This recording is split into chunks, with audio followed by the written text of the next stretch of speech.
Good morning. I am Representative Rodney Moore. I represent the 99th District in Mecklenburg County.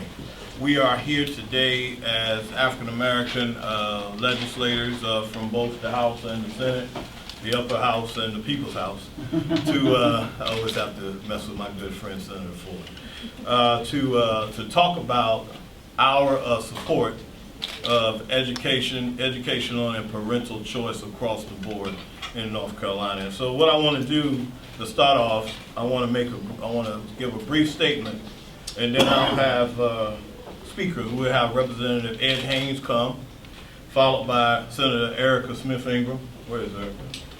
Okay. Senator Ben Clark and Senator Joe Ford. We're a little top heavy with senators there. And each one can take me off. No, I want you to speak.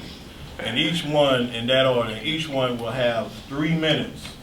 3 minutes to speak, and I think we won't have a Q&A. We'll have it after the press conference. You can meet with us individually with some of your questions. Okay. So let me read this statement. Okay. We stand here today joining our voices for a simple yet powerful statement.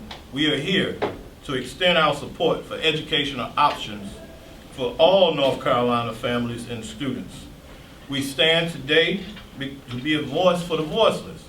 Far too often, families and children are left out of the education decision-making process. With that, our support for educational options for all North Carolinians includes parental school choice as a complement to our unwavering support for quality educational institutions across our state, including traditional public schools, public charter schools, private schools, and homeschools. Make no mistake, the bedrock of strong community starts with our schools. And we are here to ensure that every child, let me reiterate, every child receives the best education possible, regardless of his or her zip code or family income.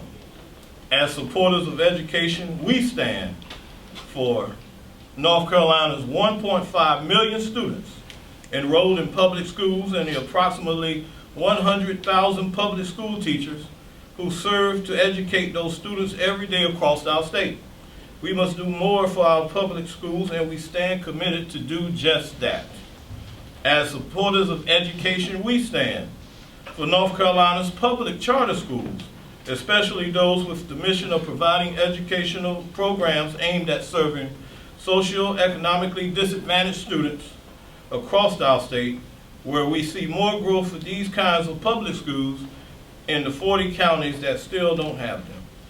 As supporters of education, we stand for North Carolina's children with disability scholarships grants, where families whose child qualifies under this private school program will be provided the resources to find the educational needs that fit them.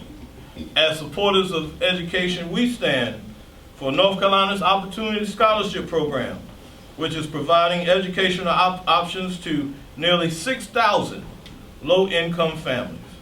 In closing, and in the spirit of Black History Month, this coalition understands that in North Carolina, you cannot talk about education and education reform without talking about race and politics. It is our hope that by uniting together in support of education for all and for all quality education models, that we begin to bridge the gap that has far too often hindered us. Black versus white students, Democrat versus Republican, and traditional schools versus non-traditional schools. We have come too far and tackled too many challenges to leave a generation of children behind. Today, together, we stand for these children, and we will fight for them by any means educationally.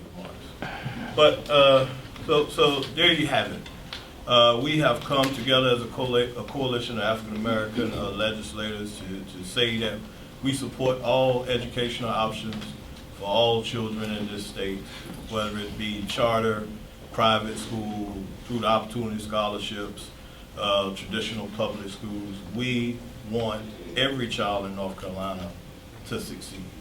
And so if we look at the present trends, we're seeing some alarming rates with the school to prison pipeline.